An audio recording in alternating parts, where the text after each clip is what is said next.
As we gear up for spring break, Canadians might be considering some travel destinations that come with certain health risks. Joining us this morning with tips to help you travel more confidently is pharmacist Kyro Maseh. Good morning to you, Kyro. Good morning. How are you doing? I'm very well, thank you. Looking forward to some spring break travel. And as some Canadians choose to travel south over spring break, certain destinations, what are some of the most common health risks? It's been a long winter. A lot of my patients are indeed also traveling south, and they're going to the Caribbean and Mexico and that area. And the most common cause of illness is something called enterotoxigenic E. coli, also known as ETEC. And that causes diarrhea while traveling, which happens to be the most common preventable illness while traveling in that area of the world.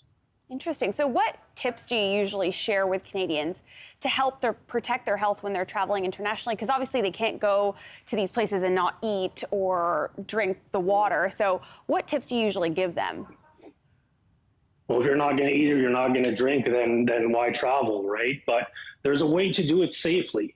So we all know the basics. So make sure you're washing hands frequently. We're using sanitizer.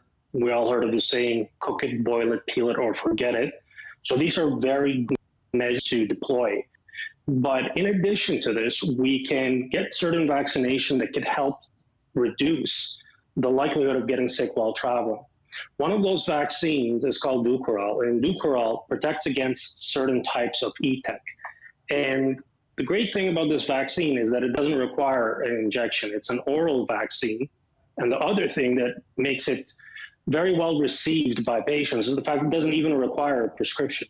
So it's an excellent measure to implement prior to travel to help reduce the risk of getting sick and make the most of your vacation.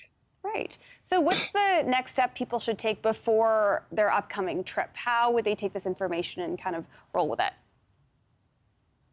So I think that the first step would be to have a dialogue with your pharmacist or healthcare practitioner to see what's appropriate for you and what's required.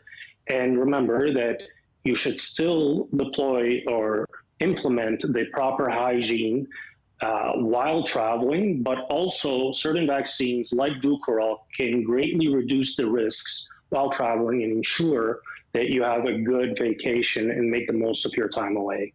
Right, because that would be the worst thing, is really to get sick once you get there and then you're not really enjoying that sunshine. You're in your hotel room. So best to be proactive and take those precautions. It is, Kyro mentioned, speak to your physician, of course, before making any health decisions. Thank you so much for the travel health tips this morning, and safe travels to everyone going somewhere fun this spring break. Thank you for having me.